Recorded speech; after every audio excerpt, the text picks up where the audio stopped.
Alájà Esgold Simiata Bọ́láńlé every 20th of June. Ọjọ́ ìbí rẹ ni happy birthday to you. Alájà Esgold ìgbà ọdún kan ni o. Alájà Esgold ó yá máa jó. Ijó ọlọ́pẹ́, ijó ayọ̀. Alájà Esgold. Màmá Adébọ̀ máa jó, máa jó, máa jó. Màmá Tóbi máa jó, máa jó, máa jó. Omi Adédọ̀tún máa jó, máa jó, máa jó. Ọmọ agbérí ọ̀gá, ọmọ akógbọ́rọ̀ sùn gbọ́rọ̀, ọmọ alákàkà rẹ̀ bí ìjà. Ìlà ọ̀rọ̀gún nílé ọmọ ògbádégẹṣin. Ìlàládé wà, ìlà Fọwọ́radé. Aya Ọlámilékan Afọlábí ó handsome bàbá. Bóyá máa jó. Ijó ọlọ́pẹ́, ijó ayọ̀. Alájà Esgold.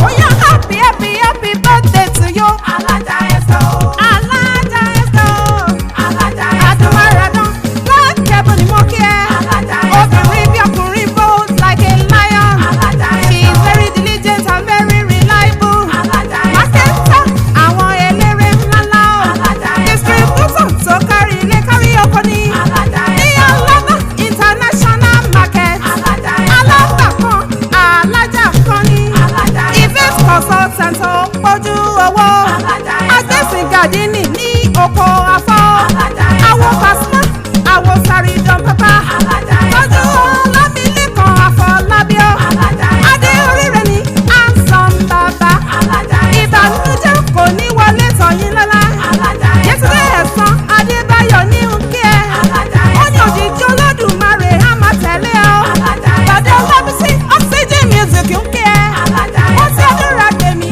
náà nkí ẹ. Alájà Esgold. Ọlọ́fẹ́ túgà Messiah Music nkí ẹ. Alájà Esgold. Ó ní òní tí òní tẹ́ láíláí. Alájà Esgold. Wọ́n láyé òní faṣọ iyì ya mọ́ ẹ lára. Alájà Esgold.